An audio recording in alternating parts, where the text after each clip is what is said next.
this is, perhaps there was a reading club earlier, but I don't know, so we are starting a new activity. And really the purpose of this is to spend 1 hour on Sunday discussing either an author or a book or a body of literature, or simply to chat, gappa.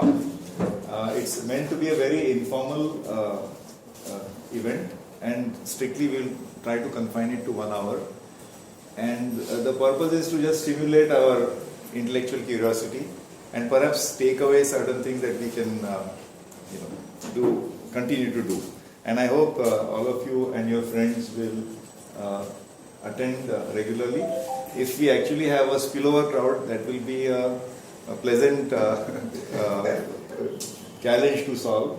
So if we actually have, say, 100, then we'll change the venue. But as of now, I think we can accommodate up to 50, and we will be putting some chairs for the sun shelter. So let me just introduce the topic for today, and then I will briefly introduce the speaker. The topic we chose is Franz Kafka. Now I know next to me sitting is probably the topmost expert on Kafka, at least in Pune city, if not Maharashtra. So I am not going to say much about him. So I'll just say that Kafka is someone who has had a deep influence, of course, in the literary world. 2 or 3 things strike me about him. One is that he was virtually unknown during his lifetime. Almost unknown during his lifetime. So he was kind of discovered after his death. Secondly, he burned 90% of his output. His writings, which are so influential, but 90% is lost because he himself burnt it all, destroyed it. Thirdly, remarkable thing is that the word Kafka, which is his name, surname, has become a adjective in the English language. Very few things can elevate to that. For example, the word Google has become a verb, or the verb Xerox has become a verb, or in the US context, Kleenex has become a verb. So it's almost, those are brands which have become ordinary. So Tassa Kafka, as you know, Kafkaesque situation. Kafkaesque describes a very peculiar, impossible situation, beyond irony and pathos. So these are some of the things. I also want to mention just briefly that no less a person than I think Borges, Gabriel Garcia Marquez, who was one of the very tall personalities of this century, has said that he has paid great tributes to Kafka, saying one of the most outstanding literary figures of the modern world. This was Gabriel Garcia Marquez. And indeed, if you read about his brief writings, Kafka has influenced Jorge Luis Borges, Albert Camus, Eugene Ionesco, James Coetzee, South African, Jean-Paul Sartre. And very strong influence, as I said, on Gabriel Garcia Marquez and also many others, J.D. Salinger. So it is amazing. The person was completely unknown and wrote in German, by the way. I think, as far as I know, most of his writing is in German. So anyway, that is, I don't know, that is my impression. So I would now like to introduce our speaker. And just to tell the speaker, please treat all of us as highly uninitiated and uninformed and ignorant. So, अगदी बाळबोध म्हणतात ना तसं तुम्ही सांगितलं तरी will be greatly appreciated. So I'd like to introduce Professor Neeti Badwe. Thank you for making the time and agreeing to our invitation. She retired. Thank you. She retired as the Professor of German and Head of the Foreign Languages Department in University of Pune.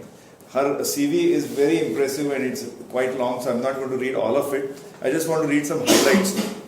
That she has published more than 100 articles in German, Marathi and English, has reviewed books for literary lexica and many other journals. He has translated from and into German, English, Marathi. More than 50 lectures presented all over the world, including places like Vienna, Salzburg, Warsaw, Tampere in Finland, Istanbul, Tel Aviv in Israel, Bangkok, Berlin, Munich, Heidelberg, and so on and so forth. And she has a German book called Indisch Freudenstein, Indian Women's Portraits, which has been read at many places in the world. she has also been a research guide to and for MA, MPhil and PhD students from different universities. Almost 30 years of experience of teaching Marathi as a foreign language, by the way. Marathi as a foreign language. And of course, chairperson of various academic committees and different universities. More importantly, of course, she has a very large body of published material, but I would just like to mention one, which is called Niwda Kafka, which is Marathi, 2006. It is selected and translated Franz Kafka's text from German into Marathi, published by the Sahitya Academy.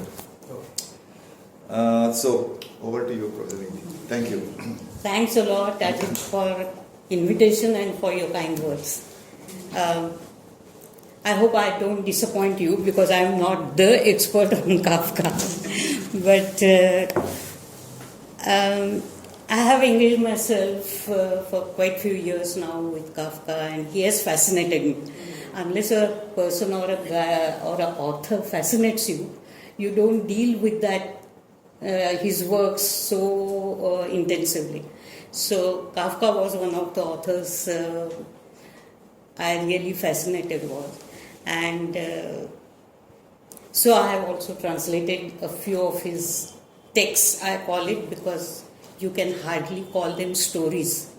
So I have always called them texts. There are only a few stories. I just wanted to know, he has already said it, खुर्चीवरती कसं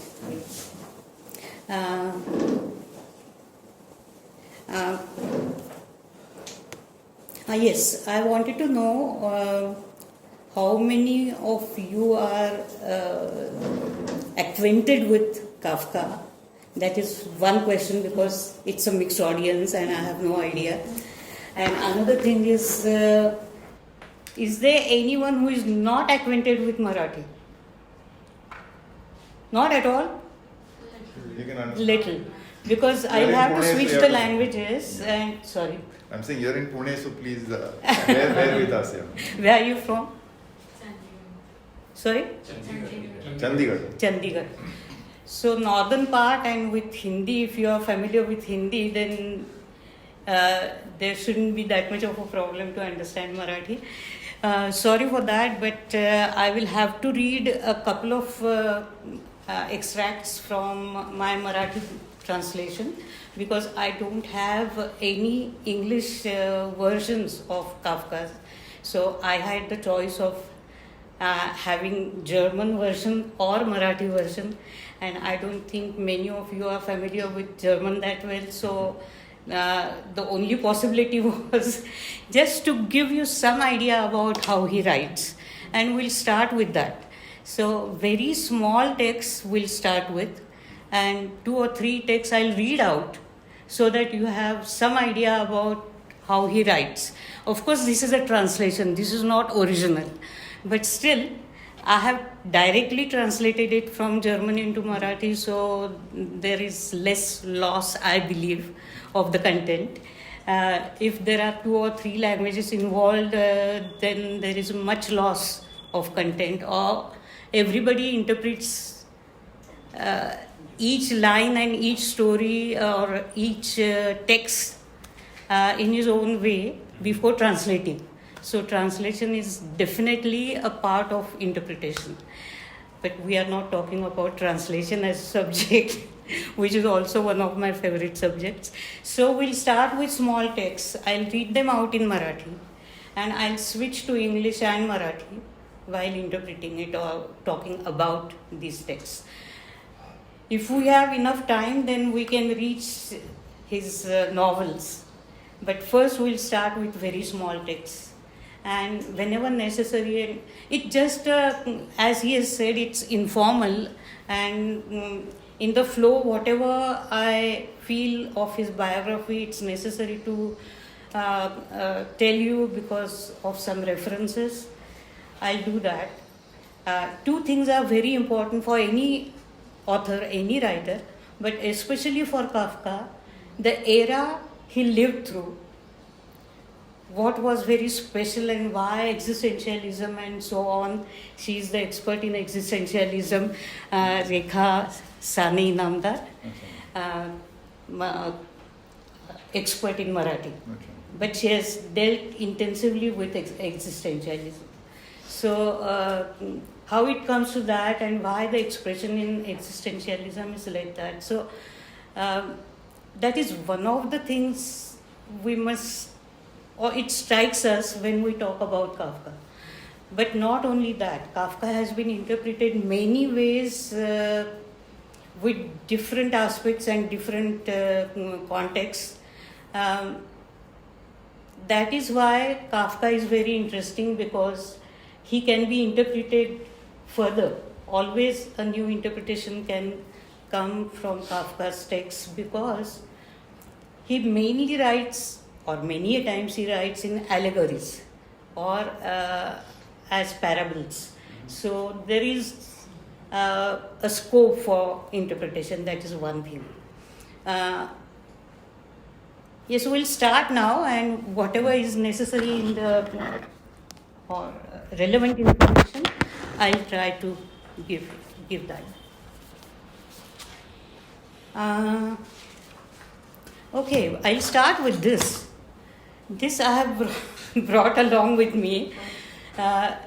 Some of his sketches and some of the pictures, or some of his books were available in Prague. When I visited Prague thrice, and in different contexts I could see Kafka, how he wasn't known and then how he became known in Prague. But that's another story. So, es gibt ein Ziel, aber keinen Weg. Was wir Weg nennen, ist Zögern. This is the essence of Kafka's writing, actually. This means there is a goal, but there is no way. And what we call way is always hesitation. So that is typical for Kafka, that you see the goal.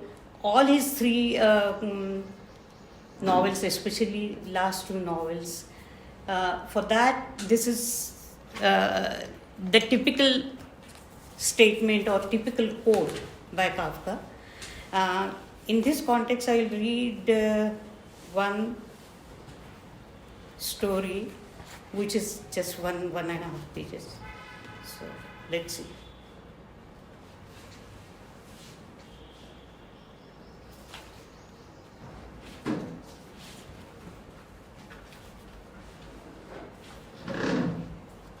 Okay. This I have translated as Samratacha Sangava.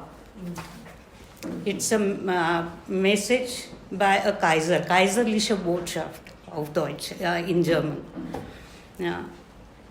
सम्राटानं असं म्हणतात, केवळ तुझ्यासाठी, म्हणजे एका दीनवाण्या अंकित नागरिकासाठी, म्हणजे सम्राटाच्या तळपणाऱ्या तेजापुढे अति दूर निसटलेल्या अस्पष्ट छायेसाठी, अगदी नेमका तुझ्यासाठी त्याच्या मृत्यूशय्येवरनं सांगावा पाठवला. आपल्या सेवकाला त्यानं बिछाण्याजवळ गुडघे टेकायला लावले आणि त्याच्या कानात तो पुटपुटला. त्याला निरोपाचं इतकं महत्त्व होतं की त्यानं तो सेवकाला परत आपल्या कानात सांगायला लावला. सांगितलेलं बरोबर असल्याचं मान हलवून दर्शवलं. आपल्या मृत्यूच्या सर्व साक्षीदारांसमोर, म्हणजे वळत जाणाऱ्या जिन्यावर राज्याचे जे अतिरथी महारथी होते, जे गोलात उभे आहेत, त्या सगळ्यांच्या समोर त्यानं सेवकाला सज्ज करून पाठवून दिलं. सेवकानं लगेच मार्ग सुधारला. तो एक बलवान दमदार पुरुष एकदा एक हात लांब करत तर एकदा दुसरा हात लांब करत गर्दीतून आपली वाट काढत होता. त्याला विरोध झाला तर तो छातीकडे बोट दाखवून त्याच्यावरचं सूर्याचं चिन्ह दाखवत होता. दुसऱ्या कोणाला जमलं नसतं तरी तो मात्र विनासायास पुढे सरकतोय. पण जनसमुदाय फार मोठा आहे, त्यांची घरं संपत नाही आहे. जर समोर मोकळं मैदान असतं तर तो पंख लावल्यासारखा सुसळत गेला असता आणि लवकरच तुला तुझ्या दारावर त्याच्या मुठीचं भारदस्त ठोठावणं ऐकू आलं असतं. पण त्याऐवजी त्याला किती निष्फळ प्रयास पडत आहेत. तो तर अजूनही राजवाड्याच्या अंतस्थ दालनातून बाहेर पडण्याच्या खटाटोपात आहे. ती तो कधीच पार करू शकणार नाही. आणि समजा हे साधलं तरी त्यातून काहीच निष्पन्न होणार नाही. त्याला पायऱ्यांवरून खाली जाताना झगडत वाट काढावी लागेल. आणि हे साधलं तरी त्यातून काहीच निष्पन्न होणार नाही. त्याला मधले चौक पार करावे लागतील आणि त्यानंतर चौकांना वेढणारा दुसरा राजवाडा, मग परत जिने, मग परत चौक, नंतर परत एक राजवाडा आणि असंच सहस्रावधी वर्ष चालत राहील. शेवटी तो सर्वात पुढच्या प्रवेशद्वारातून धडपडत बाहेर पडेल. तसा तो बाहेर पडलाच असं कधीच घडणं शक्य नाही. तर त्याला राजाचा तिथे निवास दिसेल. ती राजनगरी पहिल्यांदी दिसेल. म्हणजे जगाचा केंद्रबिंदू असलेली नगरी तळागाळातल्या लोकांच्या उंच ढिगाऱ्यात गाडली गेलेली. तो ढिगारा भेदून कोणी आत जाऊ शकणार नाही. एका दिवंगताचा सांगावा घेऊन तर नाहीच नाही. पण संध्याकाळ होते तेव्हा तू खिडकीशी बसतोस आणि सांगाव्याचं स्वप्न बघतोस. This is example of that. So सर्व सत्ताधारी सम्राट आणि बलिष्ठ सेवक. But this is Kafka's vision that he will never reach his goal. There are so many obstacles in between. Sorry, I must translate at least a gist for you. Could you make some sense of whatever? Okay. Anybody else who is not familiar with Marathi at all? Oh God. He's also Okay. from Chandigarh. So now that is increasing. Okay. So this is about a message of Samrat, Kaiser, that is, what is it in English? Kaiser, no? King, emperor. Emperor's message. This is just for the last person in the hierarchy in his kingdom or empire. But that message never reaches that last person.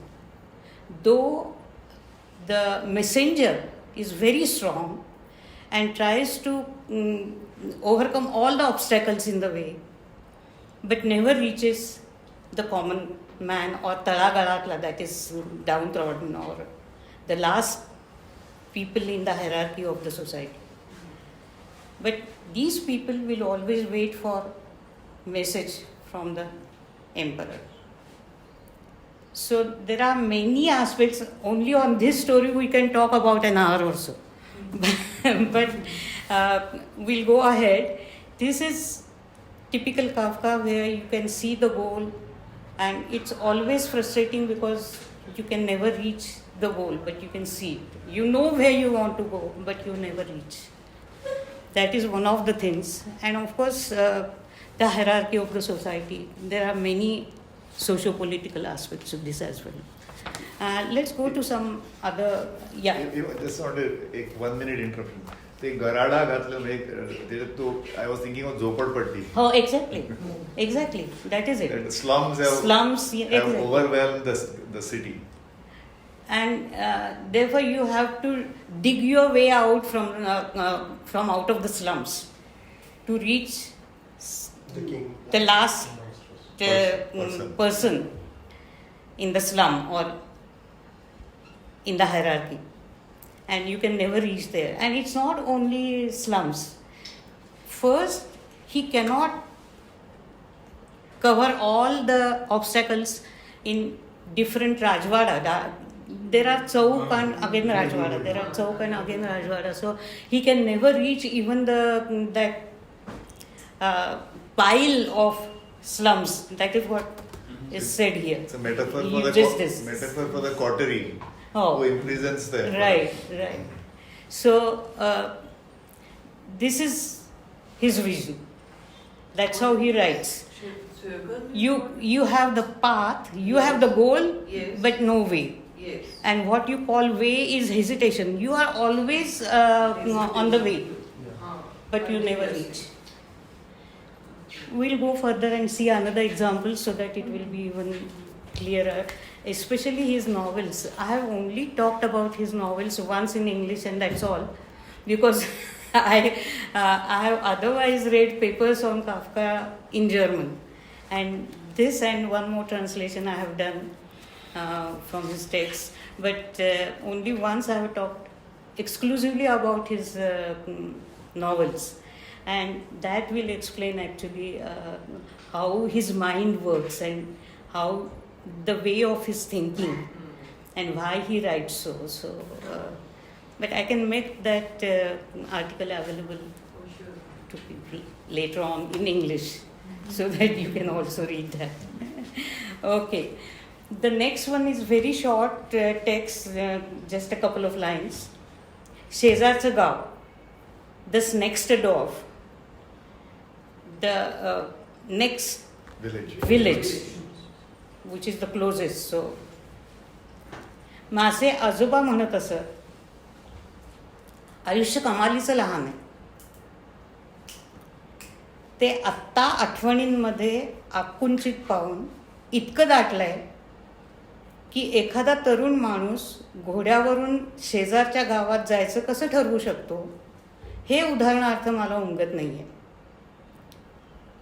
नेहमीच्या मजेत चाललेल्या आयुष्याचा कालावधी म्हणजे दुर्दैवानं अचानक घडणाऱ्या गोष्टी पूर्णपणे सोडून देऊ. अशा रपेटीसाठी मुळीसुद्धा पुरणार नाही अशी भीती कशी वाटत नाही त्याला. So we always think of doing something, but we never know what is hidden in the next moment. So this is our life. It's that uncertain, and this uncertainty is also one of the main aspects of his writing. So always hesitation, uncertainty. If I say, I always think of this text, always.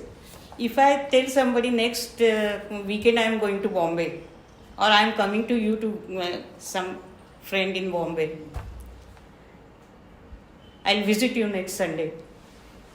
How can I be so sure? How can I make this statement that I will visit you next Sunday? So this is Kafka, and he influences. This is so true in our life that we think of him every now and then once you start reading him. Okay, another very small text, just 2 or 3 lines.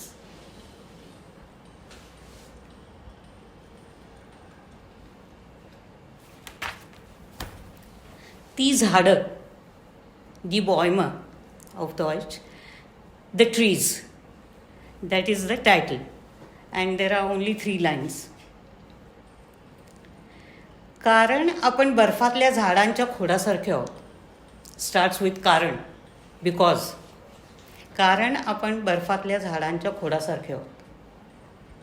ती तिथे उघडी पडल्यासारखी दिसतात. जणू लहानसा धक्का देऊन कोणी त्यांना ढकलू शकेल. पण ते शक्य नाही, कारण ती जमिनीशी घट्ट बांधली गेली आहे. पण बघ, हेही तर नुसतं दिसतंय इतकंच. So he talks from, could you understand? You see some trees or काय ट्रीच्या खोडाला काय म्हणतो? रूट्स नाही, ट्रंक किंवा कापलेली झाडं असतील तर त्याला वेगळं. Okay, stump, tree trunk. I'm not sure. So some trees are there and in the midst of snow, and you feel that you can touch them and push them.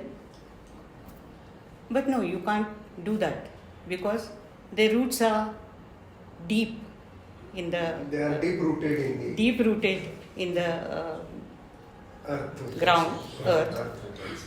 Soil. And then one sentence, but no, this is just what you see.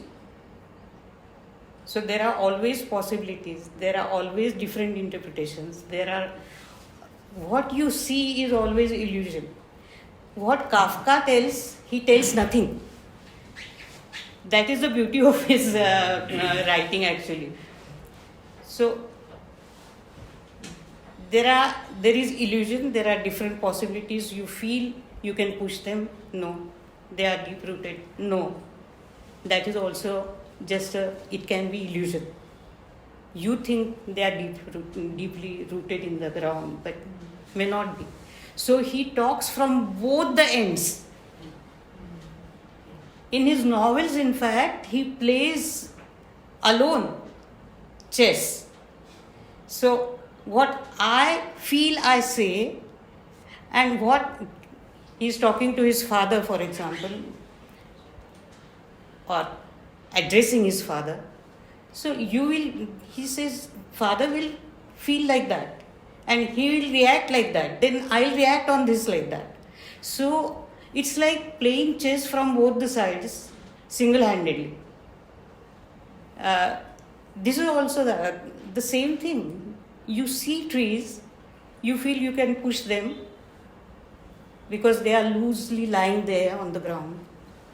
And then you feel, no, they are deeply rooted in the ground. And the last sentence is he negates both. It is just an illusion. You feel like that, but one doesn't know what it is really. So you can never reach the truth. You can never reach the goal. All is illusion, and you are on the way and you see that, and it's your perspective or it's your perception. So these are very small texts, but as example, you can see how Kafka writes and his way of thinking.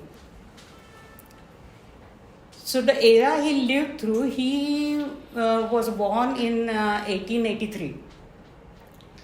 The same year, Karl Marx dies. So it's the rise of proletariat.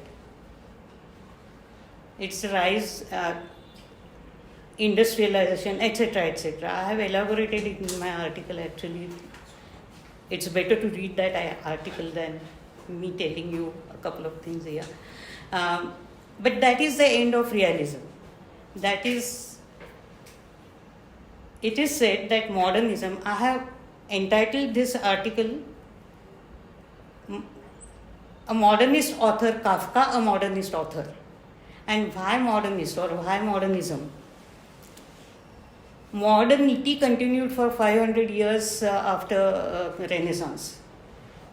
But modernism is actually critique of that modernity. What had happened was, and Kafka mainly wrote in the beginning of the 20th century because he was born in 1883.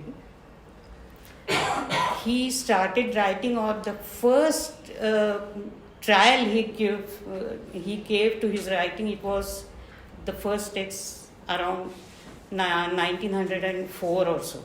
But of course that was not published, or that was not the real text that he meant. But he was a lawyer.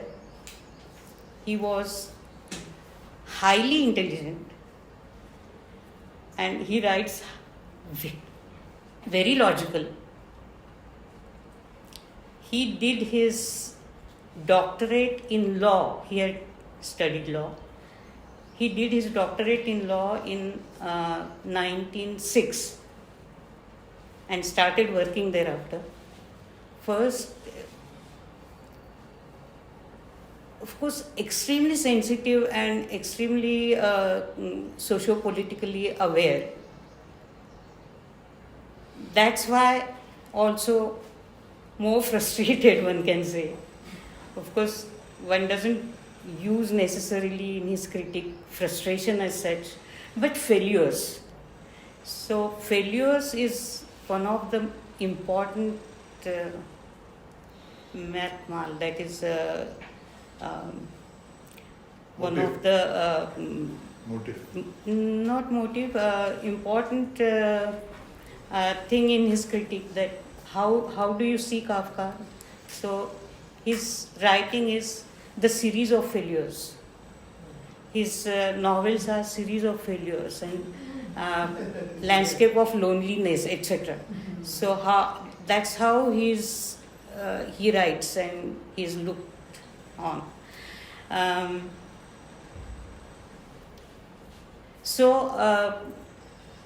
Okay. His By series of failures, do you mean the failures in his life reflected in his novels, or novels. But novels themselves are not failures, as in the act of novel writing. They are not failures, right? I mean, or is that what you mean? He is recognized as an author. So, as author, it's not a failure. So his But personal life. his stories, his protagonists, Understood. they get entangled in many incidents and they fail. But he got actually recognition after his death. Sorry? Yeah, he got Not recognition. necessarily. He had published 36 of his stories or texts before he died. By choice, he had published some.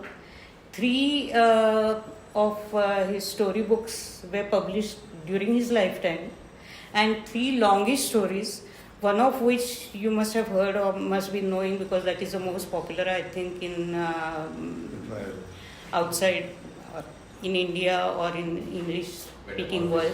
That is Favando. That is Metamorphosis. So everybody has heard this word Metamorphosis, whether you have read it or not, but you know that Kafka had written Metamorphosis. So that is a longish story about 70 pages or so.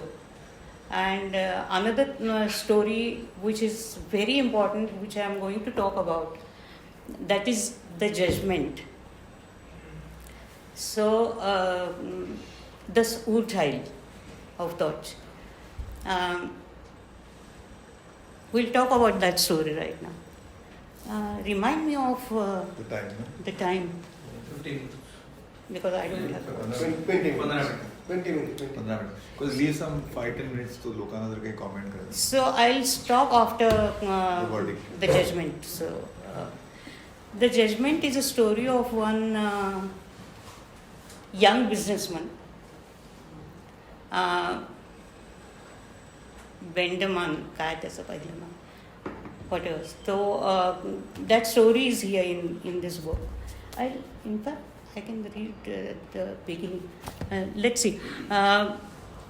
George Benderman.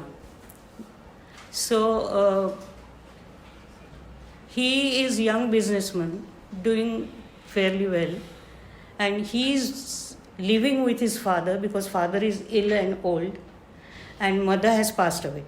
So as usual, this story starts in a very pleasant atmosphere, description of nature. He is sitting at the window and looking down on the river, the valley, and the bungalows. Very nice day. He's writing a letter to his friend, and his friend has gone to Russia. And in this letter, he writes to him about his fiancée, and he invites that friend for his engagement. After finishing writing, he goes to his father and tells him, I have written a letter to that friend. I don't go into details because there is no point, but then father says, which friend? Oh, don't you remember that my friend who has gone to Russia and he's not very successful and has had many difficulties in Russia. So "Oh, you have written to him about your engagement? How dare you do that?" That old man lying on his deathbed almost and covered completely with a sheet. Once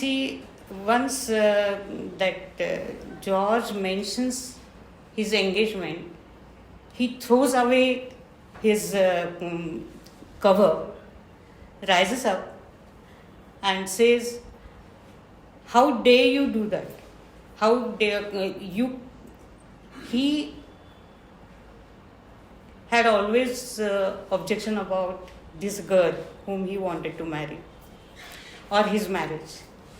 And then he pronounces his judgment and says, he gives him death sentence. That George runs down and goes to the river, and he jumps into the river. While jumping, he says, "Father and mother, I loved you all my life." That is the story. Now, it's very difficult to understand in the beginning, but that boy, that friend who is in Russia, is actually the son his father would have liked to have, the ideal son. And this George, who is writing this letter and who is with his father, who is successful, who wanted to marry but couldn't marry, and he wrote this letter to his friend. His friend is actually an alter ego. Like, he's talking about the friend, but we don't know whether that friend really existed. And this is always the relationship with his father. Many of his stories, his novels, they end with punishment. I would have liked to talk about the trial, but we don't have that much time. Talk about Kafka and all his work in such a limited time, it's not possible. But the prototypical point in this story is his relationship with his father. And that is the core problem and core theme of his writing. So I have made it a point to translate later to his father, because unless you read that, you can't really follow the conflicts in his life. Everybody knows, probably whoever has dealt with Kafka, everybody knows. He had twice engagement with one girl. Felice Bauer is her name. And twice he broke the engagement. Then he got engaged to some other person, lady, and that also he broke that engagement. And in his last 2 years of illness, a third person, a third lady, who has taken care of him. So for Kafka, the most important thing was writing and marriage. He wanted to marry always, but couldn't take a decision of marrying. He wasn't a frivolous man. He loved these girls always, and he was serious about his relationship. And he blames his father about, there are so many things one must take. He blames his father for not having or having taught him wrong things about the relationships to girls. That is one of the things. And another thing was writing. So writing was his salvage. Writing was like safety wall for him. Writing was paramount in his life, and one of the reasons why he didn't marry was also he wanted to write and there could be disturbance if he got married. That is one argument he makes. But another argument he makes is this is most important in one's life, to get married, to have family, to have children. He talks about children, he writes about children. And this is the way he can free himself from his father's influence, because he will have his own world, he will have his own center, own family. And exactly he thinks because of father he can't marry. So this is a very complex topic in his life, and later to father he has written about more than 50 pages. Here there are 40 pages. I have translated that because that is most important to understand Kafka's conflicts. He never posted that letter or never gave it to his father. He just very briefly, Kafka got ill in 1917. Tuberculosis was detected, but still he worked. In 1922, he got seriously ill and he was admitted to sanatorium near Vienna. And there he lived 2 years and he died in 1924. The last novel he wrote was The Castle. He started writing that novel in 1922, but couldn't finish it, of course. He stopped writing in 1922. That is almost exactly 100 years ago. And still we discuss Kafka, still we are eager to know about him. And not only we, worldwide. He has been perhaps translated in most of the languages. And still people translate him. Still people discuss him. And about his Nakhlas, that is his writing which was left after posthumous publications. His dearest friend, Max Brod, who had seen him since he started writing and very close, he was very close, and Kafka also had some readings there. 2 minutes. And Kafka also had given some readings and he was recognized during his lifetime, but not worldwide so popular. He lived only 41 years, of which the most prolific writing he did during one decade, that is 1912 to 1922. He wrote most of his things. And he hasn't only written texts and stories and novels. He has written a lot of letters. He has written something like sayings or something like observations. This is one of the quotes from his observation, Betrachtung, it is called.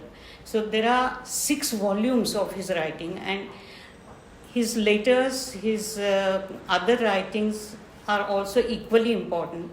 And so Max Brod decided to publish his works, all the 3 novels which are fragments, which weren't complete, and Kafka's wish was that everything should be burnt after his death. Destroyed. Whatever he is not published should be burnt.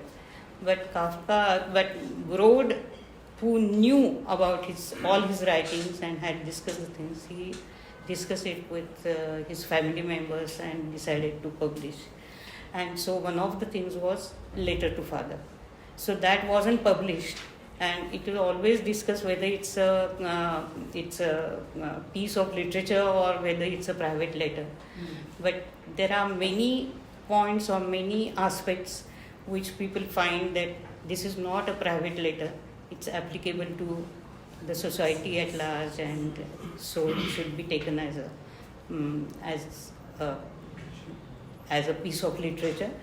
Another thing was, most of this letter he had already typed. Handwritten version was there, but he had also typed. And he typed things when he wanted to publish it. So people take it for granted that he would have liked to publish it. About this letter, only one of his sisters and mother, they knew about it. So with their permission, Broad published it posthumously, like all other texts and all the 3 novels. Okay, I stop here. So just one more minute, I'll take, then we'll take a few questions and we'll wind up in time. But she's here over a cup of tea, so this is like a great appetizer, you can say. But just one point to ask her one more question. One is, of course, that Mr. Broad, actually, if he had respected the the dying wish of Kafka, he wanted everything destroyed. Yeah. So we would have not discovered this whole thing. Yeah. But Mr. Broad decided not to destroy and burn it and took permission from his family. So just one comment, if you could say, because we in troubled relationship with father, but with his sister he was close, right? Sisters, 2 sisters. So He had 3 sisters, and one of the sisters he was very close to. So almost everything she knew about his conflicts in mind. But he also had talked to his mother. So, but the sister would have supported that this thing should be burned. yeah. And what is the reason why 90% they say of his writing, that what we have is only 10% of what he produced? I don't know. I haven't read it so about this. So 90% I don't know whether Whatever is it the was percentage destroyed. Sorry. Whatever is the percentage of destroyed things, but what We was the don't know. reason that made him to? Why was Yeah, he exactly. bent upon destroying what you What was the created? reason that made him to destroy? But he had it? also published a lot of things about this judgment. He wrote in 1912, and this is one of the story which he himself liked, and he would have said, "What do you like? Which story do you like among your writings?" So he would have named this story because he has written in his diary. He used to write diary, and he has written in his diary. By the way, this story he wrote during the night. He always used to write during the night, and during the day he worked. So during one night, without break, he wrote this complete story. And he says that maid had come to clean his room, and he was going down the steps in the morning when that maid came. So throughout the night he wrote this story, and he said this was like a birth of a child. And one must try, if one writes, one must write this completely open. And he loved this story, and he says it was like a newborn baby, and like with slime and all the dirty things and only blood, etc. So only my hand could reach that body.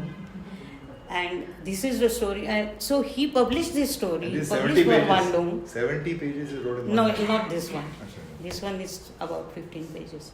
So he wrote this story and he published it during his lifetime. So what was the question? Well, now we can. Why did he? What was that reason that made him to destroy? Because one is many authors, they are not happy with all their writings. Yeah. They make versions, they destroy some things, they finalize some things. Okay. Very small question actually. Yeah. Please speak loudly. Sorry. On the idea of most of the protagonists in Kafka's works being failures, I understand, I would agree with that when you think of the castle and other stories. But something as rudimentary, Kafka as Metamorphosis, for example, the fact that Gregor Samsa wakes up in the morning to face a new day despite his problems, I count that as a small victory. Could you comment on that? This is interpreted also as death. Most of his stories end with death. And helplessness of that, one will never see that kafir, that is that creature into which he is turned. No critic has ever seen it as a positive thing. No critic. I will also not see it as a positive transformation. Not at all. It's one of the stories that he wrote, they are so grotesque, and this one is also that type. So That is one thing, and another thing is Strafe colony, that is penal colony, and things like that. So I can't read them twice. They are so grotesque. Why did you see it as positive, as victory? I don't understand it. What is the argument? Transformation per se. Sorry? Not the transformation, but despite the transformation, trying to make amends, going to his family and making sure that He looks at the family and the routine from the perspective of that creature. okay. And if you remember that scene of his father throws apple, and that is horrible. So, I will never see any of the moments in that story as positive impact. We can discuss it further if you want. I would like to know your point of view because you have seen it as a positive thing. Even you mentioned at the end that nobody values you when you stop working. Yeah, yeah. True. At the end, I was trying to browse whether I get it or not because a few years back, Economic Times brought out a full 2-page supplement on world's best read authors, most read authors, and one of them was Kafka. Yeah. All descriptions and all Yeah, that. yeah. So I was trying to find out. I think they had mentioned also this Marathi translation. Yeah. Free to, if you want to comment on this, would you like to situate? Can you comment on something to situate Kafka in the overall sort of a wider context of existentialism and the other writers like Sartre and Camus? Camus, exactly, I was told. But they followed. Yeah, sure. But I He's mean, would the you first sort of one, that relationship and even all the way back to Kierkegaard? I haven't and, studied Sartre and Camus as intensively as I have done Kafka, but whatever I know about them and their writing, I think Kafka has written much more logically. And for Camus, it is absurd, is the word. That's the central concept of his writing. So, I don't think Kafka has written, or for Kafka, you can use only this as term to describe his writing as absurd. And Camus, they came much later, so they were born early 20th century. And Sartre lived much longer, but Camus again had two very short lives. Short life. And with respect to Kierkegaard? Sorry? Kierkegaard? Kierkegaard is a philosopher. Yeah, but I mean... So, he has influenced, Nietzsche had influenced Kafka. So, these are all, that was one of the things I wanted to say, that was death of God. What Nietzsche has projected, or his vision was that. And so one of the things which gave rise to existentialism is people didn't have even, first we thought 500 years long people had thought there is one truth and they were in pursuit of truth one can do this or that. They had faith in God or religious doctrines or social order. And beginning of 20th century, all that was gone.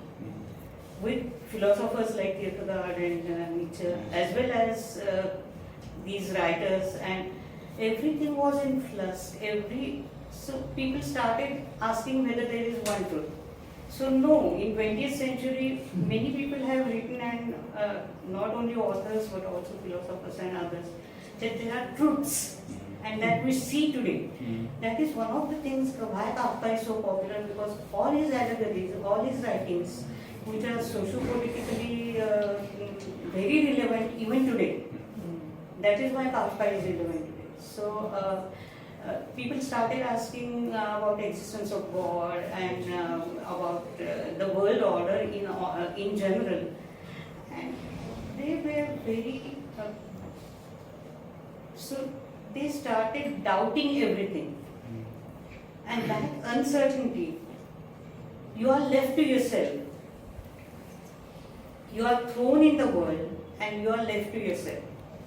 and you have to manage your own life. That is true about all the three writers we mentioned here, Sartre, Kafka and Kafka. That was the tension impact. Very important point I have forgotten to mention, but if the time permits, we can discuss it later. You were going to mention it now? I don't know whether the time permits, I would like to. Please. The core concepts of his writing, Kafka's writing, Yeah. these are the, I have always written it in all my articles. Three concepts. In German, they are Schuld, Scham, and Schande. So, Schuld is guilt, and guilt is moral guilt, legal guilt, criminal guilt, whatever guilt. Guilt is guilt. Sham is shame, and Schande is disgrace.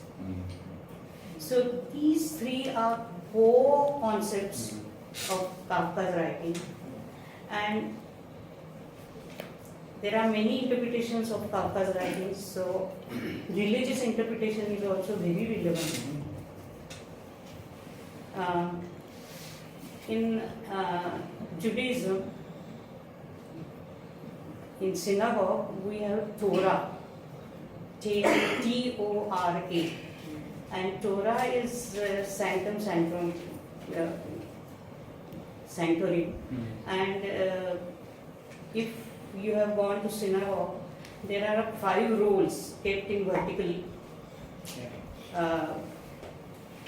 Vertically they are kept. There are 5 rolls, and these are 5 rolls brought from the Sinai's mountain by Moses. That is the belief. And these are called rolls of law. So Torah is roll of law actually. And so law, guilt, and erbarmen, that is mercy. These are the things connected with Judaism, and that is, you are thrown in the world. So they call it Erbsünde, that is inborn, or that you are born, you are guilty unless it is proven otherwise. That is the logic. And so you are thrown in the world and you are condemned to death. And so you are responsible for your own life and your own guilt or your life in general. So there are many things still I can say, but these are the 3 things which are 3 concepts which are core to his writing. We'll talk about it some other time.